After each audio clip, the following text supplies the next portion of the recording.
Yo siempre entraba aquí y yo quería llegar a donde estaba Franklin Chan. Era una vara como turbia, pero me llamaba. Ya no está. Daisy, Daisy, give me your ass.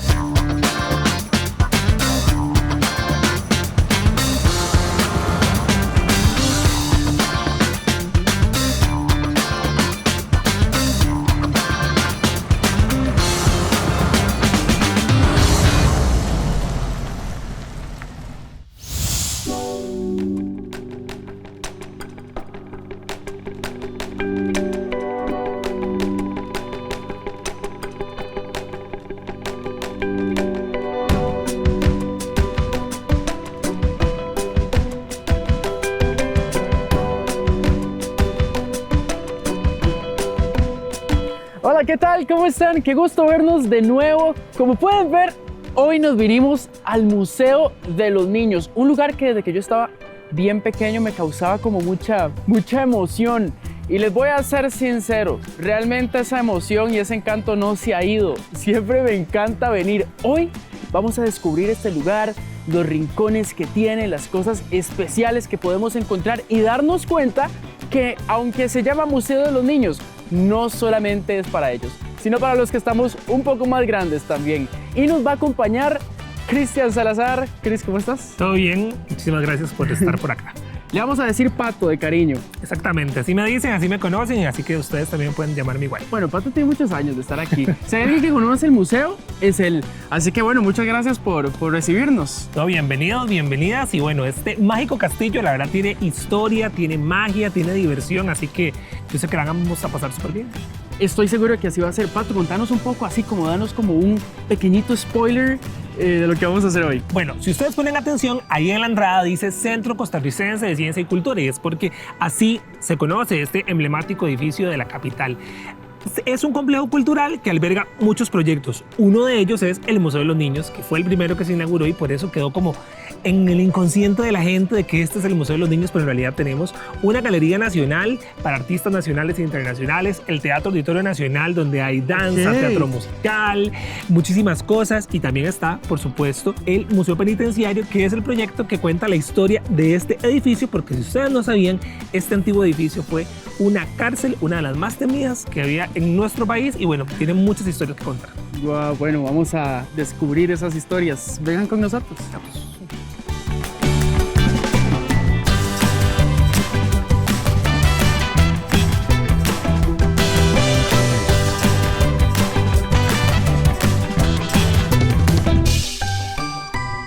A mí me encanta esta manera de ingresar al Museo de los Niños y tengo los recuerdos, pero así vívidos, de entrar por este pasillo y ver estas fotos.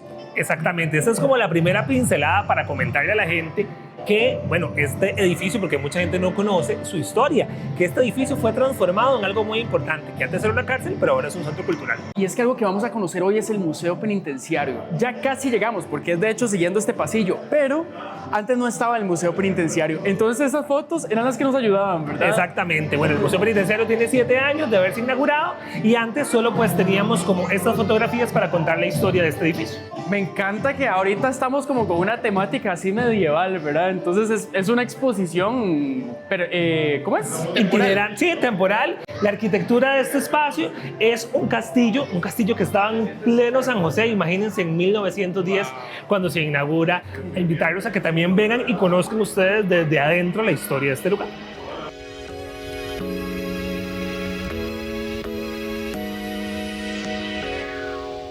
Estamos justo al frente del Museo Penitenciario. Este era el antiguo pabellón este del centro penal y hoy alberga el Museo Penitenciario, que son 24 celdas cargadas de relatos, de testimonios y por supuesto de mucha historia.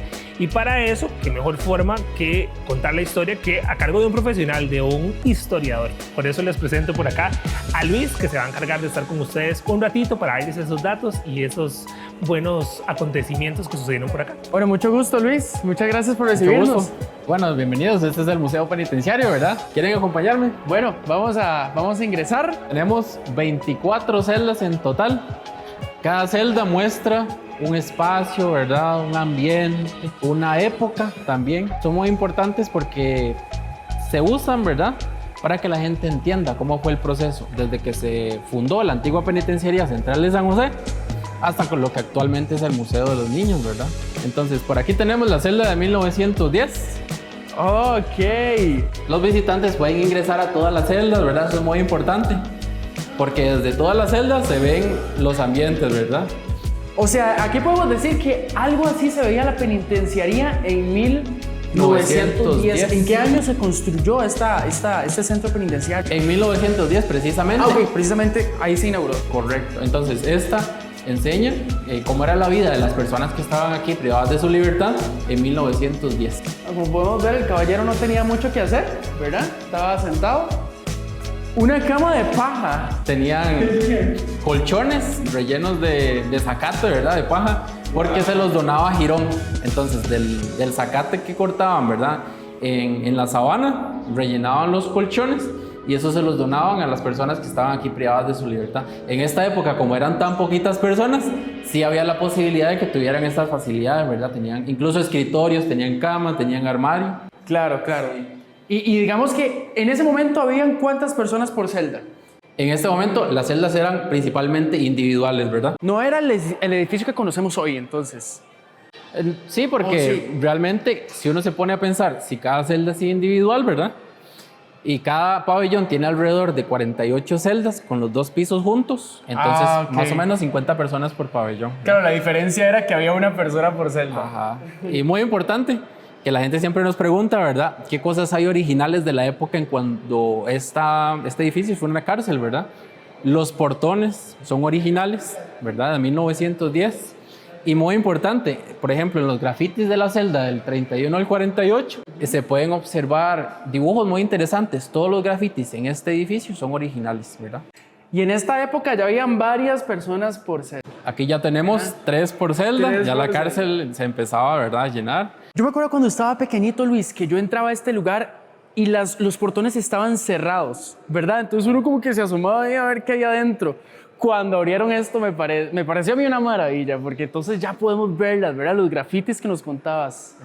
Y bueno, y esta que está aquí, quiero verla, porque esa está muy cool. Pues pasamos adelante, ¿verdad? Eso es lo importante, que ahora todos pueden ingresar, ¿verdad?, a las celdas. Eso no lo podíamos hacer.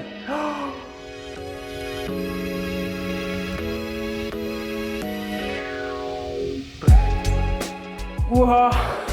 Vean esta. Bueno, aquí ya no habían ni 1, ni 2, ni 3 personas. Aquí ya podían haber ¿cuántas, Luis? Aquí, exactamente, aquí ya tenemos 7 personas, ¿verdad? En una celda que era para una persona. Sí, ya en la década de los 60 ya estamos hablando de una población de más de 1,500 personas, ¿verdad? Entonces las celdas ya no eran individuales, forzosamente se necesitaba meter muchas personas en las celdas, pero también es una época en la que a ellos les abrieron los portones, ¿verdad? Mucha gente siempre piensa que es que en los 60s y 70s ya ellos estaban encerrados todavía con esta cantidad de personas en cada celda, pero no. Ellos eran libres, ¿verdad? Desde los 60s de abrir esos portones a su voluntad. Ah, ok, ya no estaban en las celdas. Dentro de los pabellones ellos eran libres, ya para esta época, porque era insostenible tener a tantas personas encerradas en cada celda. Entonces podían movilizarse, digamos, en otras celdas. Bueno, y eso entonces me imagino que fue lo que propició que se armaran más bandas criminales, bandas violencia, pero también mucho movimiento. Empezaron a aparecer pulperías, ¿verdad? Prostíbulos. Claro. ¿Y viste las ratas? ¡Hay ratas! Son muy importantes. Por aquellos son de mentira. Son de mentiras. Me encanta el nivel de detalle. La ropa, eso está muy cool también, ¿verdad? Como las camisas que les ponen y todo, para que uno de verdad se imagine la época de los 60s. ¿Qué crímenes traían a las personas aquí? Los mismos de hoy. O sea, podemos decir, la sociedad en eso no ha cambiado mucho. Ya para esta época eran los crímenes de hoy. Al inicio no. Al inicio eran personas que atrapaban por crímenes, digamos, que uno podría considerar de personas de menos peligrosidad. Por ejemplo, uno muy interesante, el abigeato, ¿verdad? ¿Cuál? Entonces, el abigeato, que ya no se escucha, pero el abigeato es robo de ganado. Entonces, pensemos en 1910, eso era algo común, ¿verdad? Claro, que había ganado aquí. Aquí entraba mucha gente por abigeato, ¿verdad? Ya posteriormente empezó a entrar gente por homicidio, ¿verdad? Que ya estamos hablando de los 30s y 40s y crímenes de más alta peligrosidad. Las ratas, ¿por qué son importantes? Porque eran fuente de alimentación, ¿verdad? Desde los 60s. Era parte de su dieta muy, muy importante. Ratas eran alimentación, pero además de las ratas, o sea, ¿qué comían? Se basaba en pan, agua, arroz y frijoles. Ellos tenían el acceso a que sus familias les trajeran comida, pero como estamos hablando de más de 1.500 personas aquí encerradas, era muy difícil que uno pudiera recibir la visita, ¿verdad?, familiar, que les trajeran uno al almuerzo todas las semanas. A eso le decían la bomba, ¿verdad?, que era la comida que uno le traían de la casa. Entonces, para muchos, las ratas, ¿verdad?, eran la fuente de proteína, incluso gatos, ¿verdad?, también.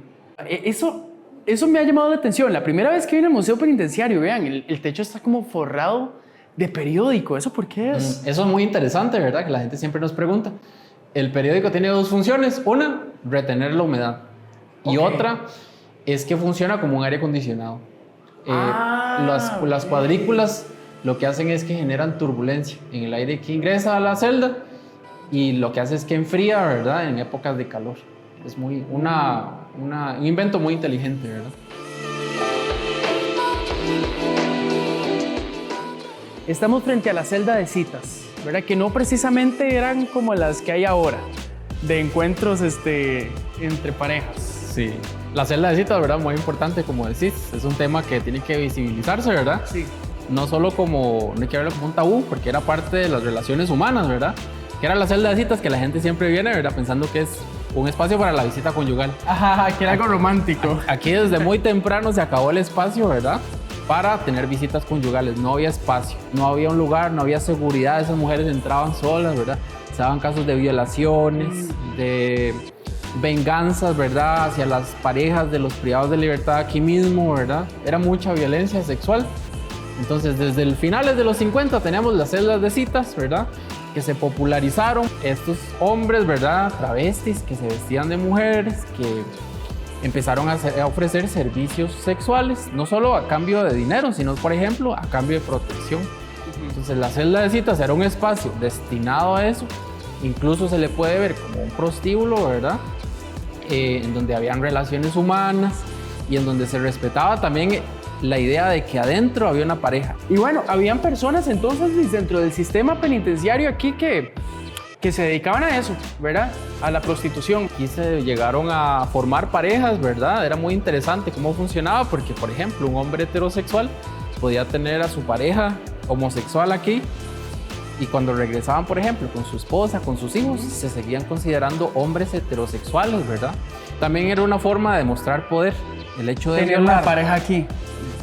O el hecho de cometer una violación, por ejemplo, hacia un muchacho de nuevo ingreso al penal, era una forma de mostrar dominancia y poder. Me da la impresión que este era un lugar como donde reinaba la anarquía, no sé cómo decirlo, ¿verdad? O sea, se hacía lo que las personas privadas de libertad querían. Prácticamente. ¿Verdad? Ellos generaron su sistema. Y eran muy poquitos guardianes, ¿verdad?, para darle vigilancia a los muchachos que estaban aquí encerrados. Esto también es muy interesante. Bueno, aquí lo que vemos es un poquito como las prácticas ahí que se daban, ¿verdad? Prácticas ilícitas. Drogas muy importantes. Sí. Que me imagino que había tráfico de drogas aquí. Había montones, mucho tráfico ¿verdad? de drogas, de marihuana principalmente, algunos tipos de pastillas como clonazepam, por ejemplo. Y esto que tienes aquí, que seguramente estabas viendo en la mesa, le decían el caldo de pollo, ¿verdad? Que era un rejuntado de pastillas que hacían, ¿verdad?, de antibióticos y analgésicos. Que lo ingerían, ¿verdad?, como parte de sus métodos para sedarse, ¿verdad? Bueno, y en esta celda vemos también cómo había que sacar la ropa ahí arriba, ¿verdad? Había que guindarla donde hubiera espacio. Correcto. Y los camarotes, muy importantes, ¿verdad? Son de puro concreto, ¿verdad? Wow. En 1950, solo el 10% tenía colchones. Es porque es una forma de evitar que ellos sigan haciendo armas. Los que conocen los catres, ¿verdad?, que eran las camas de metal, ¿qué hacían ellos con los catres, verdad? Se arrancaban fierros y hacían armas. Y ahorita vamos a una celda, la celda de los derechos humanos. Derechos humanos, muy importante. Siempre me pongo a pensar, porque he tenido la oportunidad de trabajar en centros penitenciarios, ¿verdad?, y con población privada de libertad, que yo no sé si estamos listos todavía como sociedad para construir un sistema que de verdad le ayude a las personas a la reinserción, ¿verdad? O sea, uno ve esto y no sé, esto es un reflejo de la dinámica que se observa hoy en día todavía en los centros penales. Entonces, no sé, ¿verdad? Siempre está eso. tenemos los centros que deberíamos tener, ¿verdad? Estamos trabajando bajo el paradigma que deberíamos trabajar. Bueno, y tenemos algunas fotos también. Estas son fotos, de la penitenciaría, por supuesto, y de esa época, ¿verdad? Podemos ver cómo vivían, el estado en el que estaban, las malas condiciones de los servicios sanitarios. Algunos dormían en el puro suelo, ¿verdad? Algunos ni siquiera en las camas. En el pasillo principal, correcto. Aquí en el pasillo principal. En el pasillo. Cada foto es muy importante. Fueron fotos tomadas en 1970. Esto es, aparte de las violaciones a los derechos humanos, de la cantidad de homicidios que estaban ocurriendo aquí adentro, esta también es una de las cosas más preocupantes que estaba pasando desde antes, incluso de la década de los 70. Hay algo ahí raro, ¿verdad? A la gente le cuesta identificarlo, ¿verdad? Este muchachito, él, no los notas como muy jóvenes, ¿verdad? Claro, eran menores de edad. Aquí se encontraron menores de edad, muchos menores de edad. Se suponía que el PANI tenía que haber sacado a todos los menores de edad de esta cárcel en 1935. Pero uno puede encontrar fotografías de 1940, 50, 60, 1970 y sigue viendo menores de edad, ¿verdad?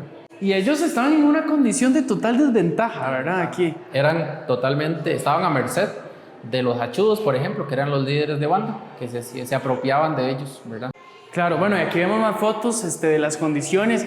Ya ahora entiendo por qué esta celda, ¿verdad? Por qué este espacio tan importante de entender, ¿verdad? Lo que estaba pasando en nuestro país, que muchas veces nos ponemos como un ejemplo, ¿verdad? Pero bueno, pasaban cosas aquí que nos deberían poner a reflexionar. Nos quedaron por ahí unas cuantas celdas, un museo que nos lleva a la reflexión totalmente. Yo siempre salgo de aquí con la cabeza dándome vueltas, ¿verdad? Pero chivísima poder sumergirnos en esa parte de la historia. Así que muchas gracias, Luis. Gracias a ustedes. Bueno, y esperamos, ¿verdad?, que la gente pueda venir para que se lleve sus, por ejemplo, debates, que la gente siempre nos pregunta, por ejemplo, ¿funciona entonces hacer más cárceles en los países? Bueno, este es un ejemplo de que no funcionó, ¿verdad? Por ejemplo, aquí, si no se invierte en programas sociales, ¿verdad?, en educación, no se disminuye la criminalidad. Así es. Bueno, y nosotros no hemos terminado el tour porque todavía falta, entonces vamos a irnos por allá, que hay unas exposiciones muy chivas aquí en el Museo de los Niños también. Luis, un placer haberte conocido. Gracias por recibirnos acá. Muchas gracias por venir.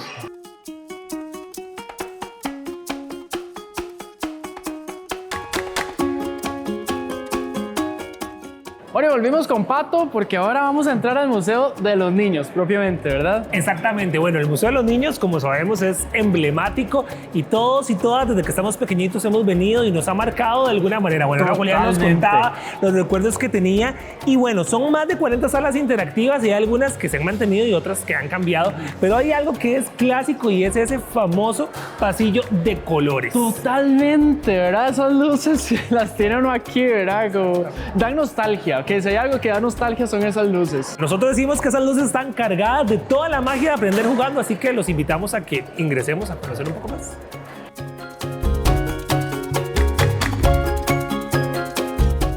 Bueno, ya ingresamos aquí al túnel de las luces. Vos decías que aquí el lema es... la magia de aprender jugando. La magia de aprender jugando. Sí, ¿verdad? El Museo de los Niños se caracteriza, bueno, porque fue de los primeros museos interactivos donde la gente podía tocar y hacerse parte de las colecciones. Estamos acostumbrados a que los museos pues eran espacios mucho más cerrados, lejanos, pero los museos de los niños están hechos para que los niños interactúen y para que jueguen. Entonces, bueno, por eso somos la magia de aprender jugando desde hace 30 años. Hace bastante. Bueno, como pueden ver, está bastante lleno. Hay mucha gente por ahí atrás, aquí al frente, y es porque, bueno, en el momento en que grabamos este vlog, estamos en la semana de vacaciones. De las semanas que son más llenas y, bueno, de igual manera, el Museo de los Niños es de los museos más visitados del país. Así que, bueno, tenemos la dicha siempre tener chicos, chicas. Bueno, viene gente desde los primer año hasta los 99. Y todos se la pasan increíble, ¿verdad? Exactamente. Todos y todas. Bueno, aquí estamos en una sala como del universo. La ¿verdad? sala del universo, exactamente. Es la sala de las primeras salas que la gente disfruta muchísimo, pero hay otras, por ejemplo, el terremoto, el famoso terremoto por acá, es más buscada, que a la gente más les gusta. Así que bueno, aquí les enseñamos un poco sobre los movimientos de la tierra, qué prevención tienen que tener, sobre todo en un país sísmico como el de nosotros. Ya debemos estar acostumbrados y acostumbradas.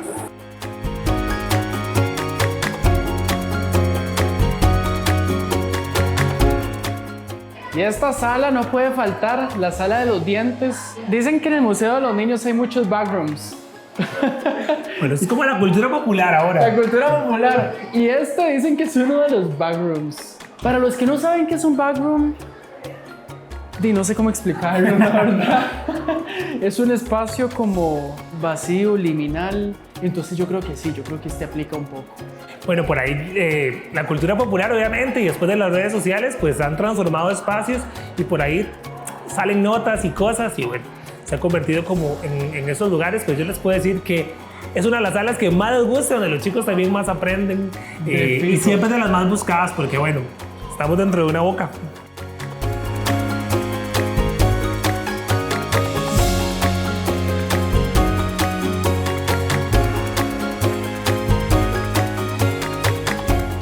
¿Y esto qué solía ser, digamos, esta zona? Bueno, el edificio cambió muchísimo, por supuesto, de cuando era cárcel a como es ahora, pero en este espacio donde estamos se conocía como La Chichera, y es que La Chichera era ese espacio donde traían a personas que pues andaban en la calle, alcoholismo, prostitución, ¿verdad? Drogadicción.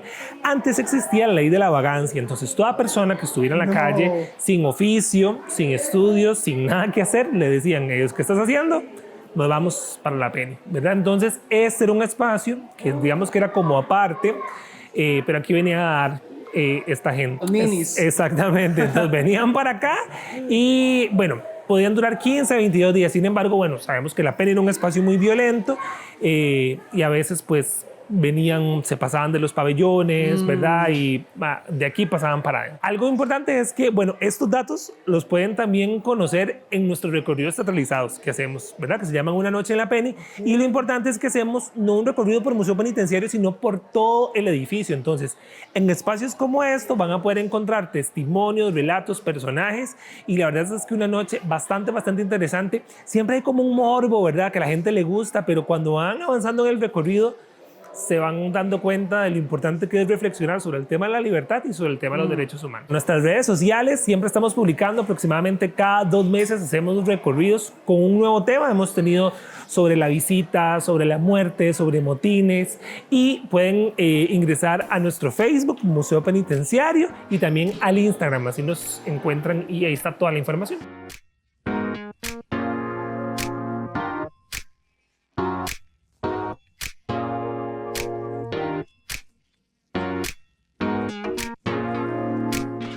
Hicimos una parada estratégica para comernos un pequeño snack después de la caminada. Pate, y no sé, hablarnos un poco de esta área que es como más abierta, ¿verdad? Parece que es como un espacio para jugar, ¿verdad? Exacto. Para interactuar. Este era uno de los patios internos, el patio del pabellón oeste. Y bueno, aquí hacían visitas, aquí hacían juegos de fútbol, por aquí habían fugas también. Y ahora pues se transforma en un espacio de juego. Aquí podemos ver transportes. Está un camión de bomberos que a todos niños, niñas siempre quisimos ser bomberos. O en algún momento vimos como héroes y heroínas. Por allá nos podemos subir un helicóptero. Hay un carrito por allá eléctrico, un carro que también hizo un viaje por todo el mundo. Y bueno, la avioneta. Entonces son opciones súper chidas para montarse, y además tenemos una de las salas que es de las más queridas, que es la famosa casa inclinada. Antes se llamaba la Casa de las Torrejas, hay un cuento de Carmen Lira que se llamaba la Casa de las Torrejas, me acuerdo pero ese nombre. ahora es la Casa de los Museitos. Entonces es una de las atracciones que más les gusta y vamos a entrar para que la gente pueda ver un poquito cómo es.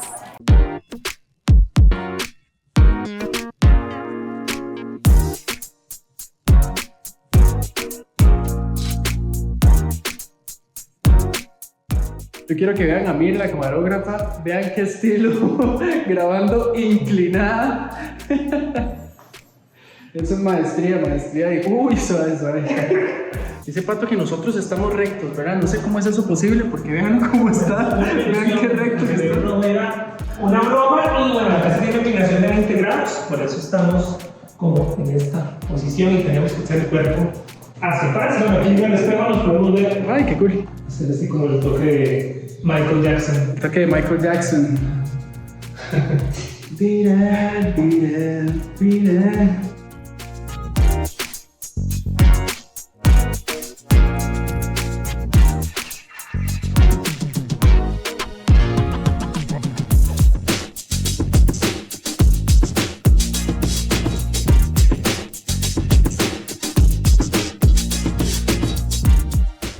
Pato, y esta es otra exposición increíble de dinosaurios, ¿verdad? Bueno, si hay de un la tema prehistoria. que vuelve loco a grandes, a pequeños y que no pasa de moda, son los dinosaurios. Y bueno, estas de las salas que los chicos y las chicas más les gusta, creo que puedo decir que es la número 1. Sí. Y cuando siempre hacemos actividades en relación a los dinosaurios, pues siempre es un exitazo. Así que se quedan aquí un buen los rato. chicos sí, por acá, bueno, pueden estos animatronics, ¿verdad? Que les gusta montones. Esos tienen tamaño real, digamos. Eso era un tamaño real, exactamente. Este es más o menos reciente, ¿verdad, Pato? Realmente, esta sala.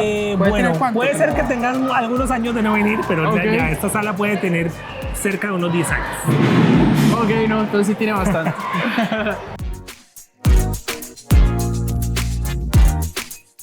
Y como pueden ver, esta es la Galería Nacional, que es otro proyecto, ¿verdad? De esta institución. Exactamente, bueno, parte de este complejo cultural, que es el Centro Costarricense de Ciencia y Cultura, tenemos la Galería Nacional y es un espacio que se ha dedicado a mostrar tanto artistas nacionales como internacionales, pero hemos tenido también a Botero de Colombia, artistas también de renombre en costarricenses, Rafa Fernández y otro montón de exponentes, y bueno, es un espacio que está dedicado a las artes visuales de nuestro país, así que invitadísimos, invitadísimas para que también vengan y apoyen también el arte nacional. Importante mencionar que estas exposiciones son temporales, ¿verdad? Entonces, normalmente están cambiando, ¿verdad? Exactamente. Exposición Durante el y- año van a encontrar gran variedad de exposiciones, así que pueden venir una y otra vez y siempre notar algo diferente.